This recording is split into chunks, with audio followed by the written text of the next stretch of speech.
నేను వచ్చాను బాయ్ మాట్లాడదామని దేనిలే మా మామ హైదరాబాద్లో ఉంటాడు.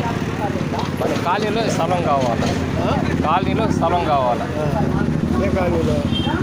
అటు కానీ ఇటు కానీ రిజిస్టరీ కావాలా?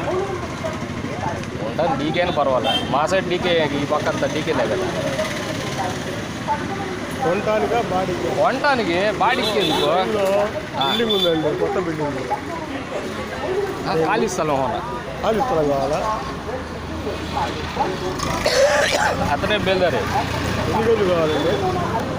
వాళ్ళు 2.5 సెంట్ అది ఉంటుంది కదా గవర్నమెంట్ ఇచ్చే వీటిలో, ఆ టైప్లో అయితే పర్వాలేదు.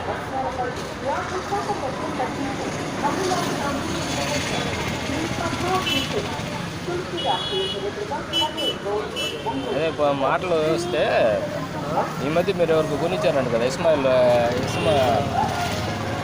ఇది ఈ పేట ఇస్లాంపేట వాళ్ళకి ఖాళీ లేదు, కొనిచ్చారంట కదా. 24 గదులు ఉంది. 24 గదులు అంటే 4 సెంట్లు పడుతుందా? 4 సెంట్ల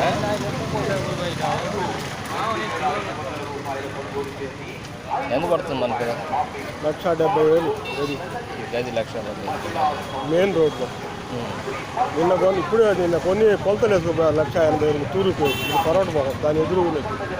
కాలనీలో లేవా? కాలనీలో లేవా? నెహ్రూ నగర్లో? నెహ్రూ నగర్లో డీకేలే కదండి.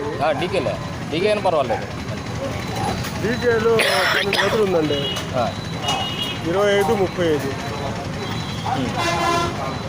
ఎంత పడుతుంది అక్కడ? అది 8 లక్షలు చెప్తున్నారు. ఎక్కడ పోయేది? గది 12 గదులు లోపల ఉంటుందా? లోపల ట్యాంకీ బజారు అదే లోపల కొద్దిగా పరోట మొహం చుట్టూ పారి కట్టి ఉంది. 25 ఫేసింగ్ డీకే, 35 లోతు. చోరు ఉండేదా? ట్యాంకీ బజార్ ఉండదండి. అవును, ట్యాంకీ బజార్ నుంచి ఉంది లాస్ట్లో అటు నుంచి రెండోది. అంటే బీరువాలు తయారు చేసానికి యువతల రోడ్లో. బీరువాలు తయారు చేసేసి ఇంకా ముందు రోడ్డు. అదే ముందు రోడ్డు. నా పక్క ఏదో అమ్మారని చెప్పి తెలిసింది కూడా, కొనిచ్చారు మీరే దగ్గరుండి. అందుకని ఇంక వచ్చా, మంచి బిట్టి చూపిస్తారు. అదైతే 6 లక్షలకు వచ్చిందండి. డబ్బులు అవసరం అంట. లోటు పట్లే లేవు కదా, చూసుకోవాలి. కాగితాలు ఇస్తాను. మీ గాడి కంటే వచ్చిందంటే మా కాడ అంటే డీకే రిజిస్టర్ అయితే ఈసీ తీస్తే వస్తాయి. డీకే అంటే మీరు కాగితాలు ఇస్తాను నేను, మీరు ఉంటే పోయి ఎంఆర్ఓ దగ్గర అని హామీ వాళ్ళు. అదే